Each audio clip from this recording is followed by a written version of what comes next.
नमस्कार, मी प्रणिता बोरसे. आपण पाहत आहात TV9 मराठी. बुलेटिनच्या सुरुवातीला एक महत्त्वाची बातमी.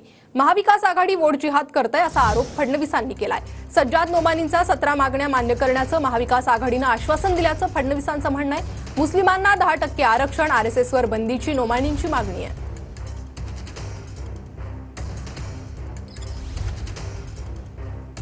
अतिशय खेदजनक आहे की अशा प्रकारे धर्माचा वापर करून शरद पवारांचा पक्ष, उद्धव ठाकरेंचा पक्ष आणि काँग्रेस हे या ठिकाणी वोट जिहाद करतायत. सज्जाद नोमानी उलेमा काउन्सिलचे प्रमुख यांनी 17 मागण्या या 3 पक्षांना दिल्या होत्या. या मागण्या देखील इतक्या भयानक आहेत. 10% आरक्षण मुस्लिमांना द्या.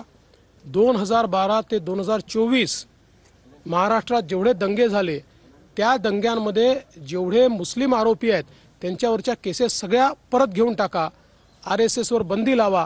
अशा प्रकारच्या 17 मागण्या त्यांनी दिल्या आणि या पक्षांनी त्यांना बकायदा पत्र देऊन त्या मागण्या आम्ही मान्य करू असं या ठिकाणी सांगितलं. आज नोमानींचा दुसरा व्हिडिओ आलेला आहे, ज्या व्हिडिओमध्ये ते असं म्हणतात की काही लोकांनी लोकसभेत, काही मुस्लिम समाजाच्या लोकांनी लोकसभेमध्ये भाजपला मतदान केलं, ते शोधून काढा आणि त्या लोकांचा दानापाणी बंद करा आणि त्यांना सोशल बायकॉट करा. आणि हे स्वतःला सेक्युलर म्हणणारे लोक आज त्याबद्दल एक शब्दही बोलत नाही.